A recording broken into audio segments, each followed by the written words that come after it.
Hi, I have in my hand a cable that can be used for fitting an internal hard drive into set-top boxes. Now there's a number of provisos here. It won't work on all set-top boxes, and also, modifying a box and using a cable like this should only be done if you're qualified, and it'll invalidate the warranty on any set-top boxes because you have to actually go messing with the internals of it. But if you are qualified and you're willing to take a chance in terms of doing it right and the risk of invalidating your warranty, it can be worthwhile to do it. The big advantage is instead of having a cumbersome external hard drive, you can clip this inside. So we have a qualified electronic engineer who works for us, and on any boxes that we're offering this modification for, we just verify ourselves that it's possible to do it and we can do it reliably. But for guys themselves, they'll have to just get somebody professional to look over the box and see is it possible with it. So we're going to look at the cable here first of all, right? So it's available with a postal option directly from freetv.ie.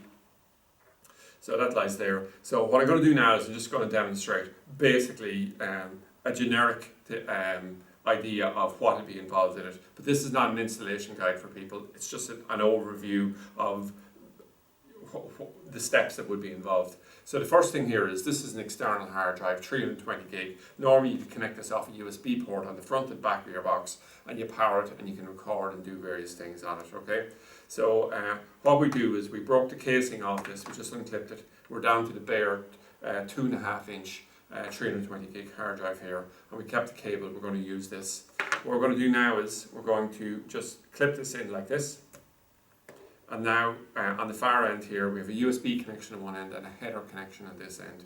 So what I'll do here is we've taken off the top of the set-top box. We have a USB port that's here, and we have this cable that connects it via a header connector directly onto the motherboard here. So what we have to do is, because we're trying to free up space to power it on the board and connect it onto the motherboard, we disconnected the front USB port, and to make space to actually physically mount this, we actually had to remove the card reader on this box. So again, it needed a certain level of electronic knowledge to know how to do this. We know this box well, so we're in a position to do it. And what we're able to do then is we came along and we just were able to clip this directly onto the header and secure this onto the unit. Sometimes you'll possibly screw it on, other times you'll have to do tie wraps, things like that. That's the way we approach it here. But again, we have somebody qualified to do it on our own area. The big advantage of it is you had an external hard drive, it was cumbersome and ugly, now it's clipped inside the box. Does it work well? Well, we've tested it on 320 gig hard drives. We both Linux formatted and used it then with other boxes that just uses the standard formats on it, and it has worked extremely well for us.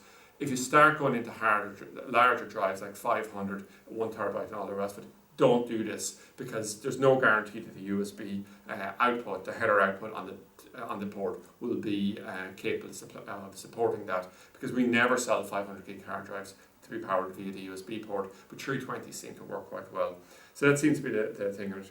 So for the final, and you can see I'm quite heavy on this point, don't tackle this unless you're electronically qualified. Obviously have your box plugged out, all the rest when you're going to do it. If you're buying this cable as a member of the general public, buy it and pass it on to a qualified installer who can fit it for you. But having said that, it is really handy. We use quite a number of these cables, and nobody in the Irish or UK market was stocking these until we made a call from one of our big suppliers to bring in a batch of them there, and we found them very, very useful and a big hit with our customers. So that's it anyway, an overview of a cable for allowing internal hard drives to be fitted to certain set-top boxes.